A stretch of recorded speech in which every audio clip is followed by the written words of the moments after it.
Square root 5 एक irrational number है। इसको प्रूव करने का जो तरीका है उसको हम प्रूफ बाई कॉन्ट्राडिक्शन भी कहते हैं। इसको हम 3 स्टेप्स में प्रूव करते हैं। फर्स्ट स्टेप होता है कि हम इसको जो एज्यूम करते हैं कि स्क्वायर रूट 5 एक रेशनल नंबर है, और लास्ट स्टेप में हम ये प्रूव करते हैं कि जो भी हमने फर्स्ट स्टेप में एज्यूम किया है वो फॉल्स है, या उसको हम लास्ट स्टेप में कॉन्ट्राडिक्ट कर देते हैं।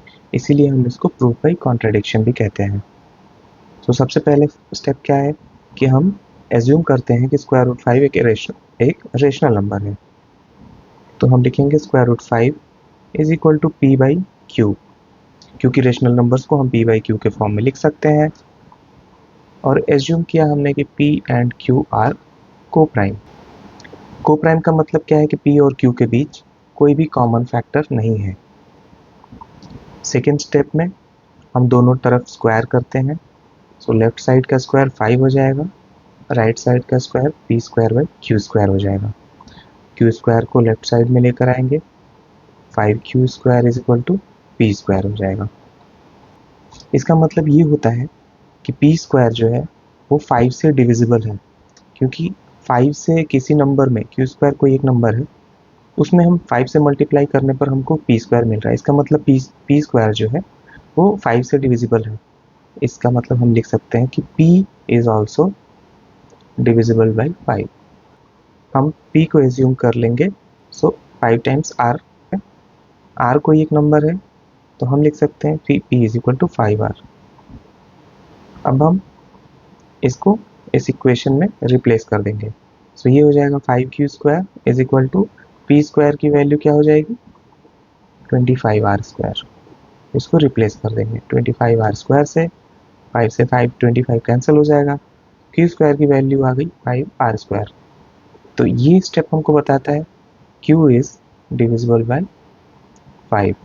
जैसा हमने इस स्टेप में किया था वैसे ही इस स्टेप में हमको q स्क्वायर की वैल्यू भी q भी डिविजिबल बाय 5 मिलता है। थर्ड स्टेप कॉन्ट्राडिक्शन का होगा। यहाँ पर हमको सेकेंड स्टेप में जो फाइंडिंग मिली है उसके हिसाब से p and q have common factor, और वो क्या है 5 है।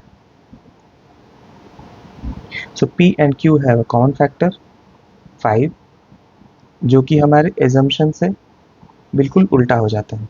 सो ये जो हमारा एजम्पशन था ये कॉन्ट्राडिक्ट हो जाता है, इसलिए हमने इसको लिखा है कॉन्ट्राडिक्शन स्टेप। इसका मतलब जो हमारा एजम्पशन था, हमारा ओरिजिनल एजम्पशन था कि p एक रेशनल नंबर है, अंडर रूट 5 एक रेशनल नंबर है, जो कि कॉन्ट्राडिक्ट हो गया। इसका मतलब हमारा एजम्पशन गलत था और under root 5 not rational number. ठीक इसी तरह से अगर अंडर रूट 5 की जगह पे under root 2, under root 3, under root 7 कोई भी प्राइम नंबर का स्क्वायर रूट हम इजीली रिप्लेस कर सकते हैं यहाँ पर। और यहाँ पर हमको p को डिविजिबल और q को डिविजिबल दिखाना होगा, और p और q के बीच में कॉमन फैक्टर दिखाना होगा।